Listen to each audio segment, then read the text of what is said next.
नमस्कार दोस्तों, मैं आपका दोस्त और होस्ट पीयूष स्वागत करता हूँ आपका मालवा डायरी हिस्ट्री चैनल पे।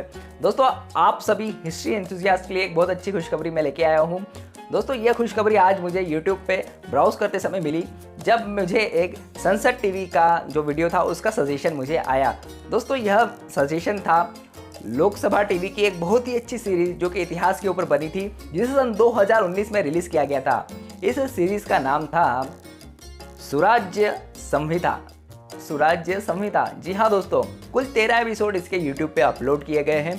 और यह ऐसा खजाना है जो कि आपको बड़ी बड़ी मोटी मोटी किताबें, यानी कि आप पढ़ेंगे, चारों वेद पढ़ लीजिए आप, महाभारत रामायण से लेकर तो जो कुषाण साम्राज्य तक भारत का जितना इतिहास है वो पूरा आप पढ़ लीजिए।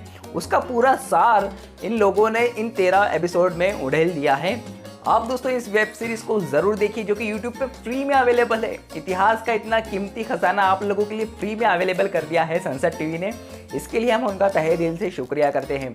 आप चाहे किसी कॉम्पिटिटिव एग्जाम की तैयारी कर रहे हो या फिर आपको ऐसे ही हिस्ट्री में इंटरेस्ट है, आपके लिए यह वेब सीरीज़ देखना बहुत ही ज़्यादा आवश्यक हो जाता है।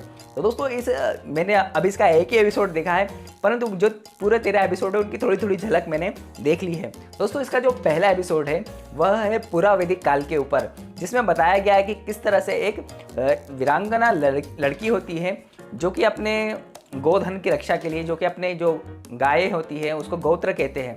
दोस्तों, इसमें ऐसी ऐसी चीज़ें बताई गई जैसे कि गोत्र क्या होता है हम लोगों को नहीं पता था। तो गोत्र का मतलब होता है जहाँ पे सभी एक गांव या एक समूह के लोग आपस में जो गाय बांधा करते थे जिस जगह पे, उसे एक गोत्र के लोग कहते थे।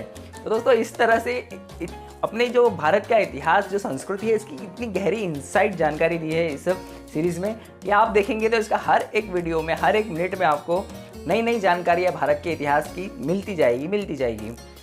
दोस्तों, इसका जो पहले एपिसोड मैंने अभी देखा, इसमें मुझे देख के और जो बाकी एपिसोड्स की मैंने झलक ली, उसमें ये इतना अच्छे से चित्रण करा है।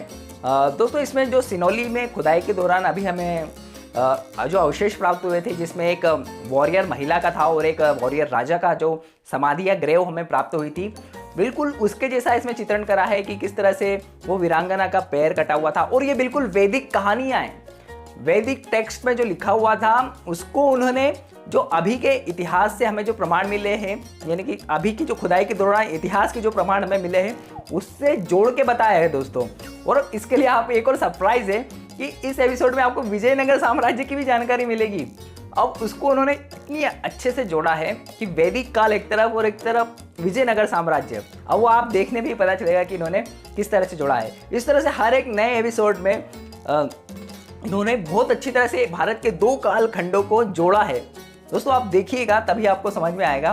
दोस्तों, मैं आपको बता दूं, इसमें जो पोशाक पहनी है, जो उनका मेकअप किया गया है, जो परिवेश घर जिस तरह से बताया गया, जिस तरह से अस्त्र शस्त्र, गाय घोड़े सब बताए गए हैं इस वेब सीरीज ही कह लो इसको, जो धारावाहिक में, दोस्तों बहुत अच्छे से, बहुत ही ऑथेंटिक उस काल का जितना भी पुरातात्विक अन्वेषण से, जैसे पोशाक आभूषण की जो हमें जानकारी मिलती है, राजाओं के मुकुट किस तरह के होते थे, बिल्कुल हूबहू वैसे ही चित्रण करने की कोशिश की गई है। दोस्तों, आपने जैसा डिस्कवरी ऑफ इंडिया एक सीरीज थी शाम बेनेगल ने जिसे डायरेक्ट किया था, और यह उस बुक पे आधारित थी जिसे पंडित जवाहरलाल नेहरू जी ने लिखा था।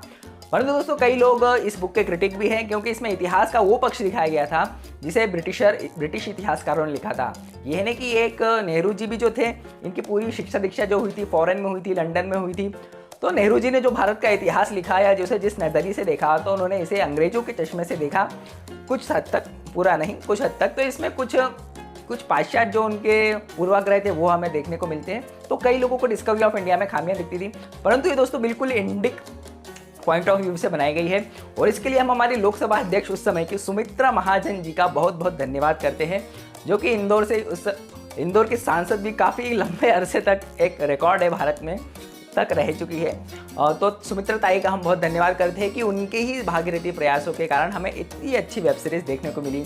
दोस्तों, इसमें अलग अलग कालखंड, जैसे कि पूरा वैदिक काल के बाद उत्तर वैदिक काल, रामायण काल, महाभारत काल, फिर उसके बाद जैसे जैसे भारत का इतिहास बढ़ते गया, हर एक एपिसोड में इन्होंने कुछ नया बताया है। और यह अभी जो 13 एपिसोड डाले गए हैं, इसमें यह कुषाण काल पे आके यह अभी इन्होंने विराम लगाया है। दोस्तों, काफ़ी अच्छा रिस्पांस लोगों ने इसको दिया है, कमेंट्स में आप पढ़ सकते हैं। दोस्तों, मैं तो इतना ही कहूँगा कि आप खुद देखिए।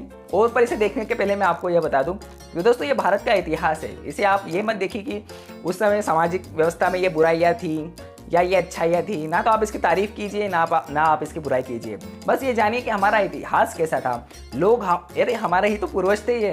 तो देखिए ना अपने पूर्वज किस तरह से रहते थे हज़ारों साल पहले, क्या है उसको देखने में बुराई क्या है, ज़रूर देखिए। इसका क्रिटिक करना चाहे तो आप करिए, परंतु दोस्तों इससे हमें काफ़ी अच्छी चीज़ें भी सीखने को मिलेगी जिसका हम आज की लाइफ में भी इम्प्लीमेंट कर सकते हैं। क्योंकि राज्य व्यवस्था, गणराज्य का क्या संकल्प था, क्या भारत में डेमोक्रेसी जैसी कोई चीज़ एग्जिस्ट करती थी, सबसे ज़्यादा शक्तिशाली पुरोहित होता था कि राजा होता था। तो दोस्तों इसमें ऐसे कॉन्फ्लिक्ट बताए गए जो कि आपको देखने में बहुत अच्छे लगेंगे। तो दोस्तों यही आपसे छोटा सा अनुरोध है कि जाइए और इस सीरीज़ जिसका नाम स्वराज्य संहिता है इसको देखिए, जिसका लिंक मैं डिस्क्रिप्शन में छोड़ दूंगा। धन्यवाद।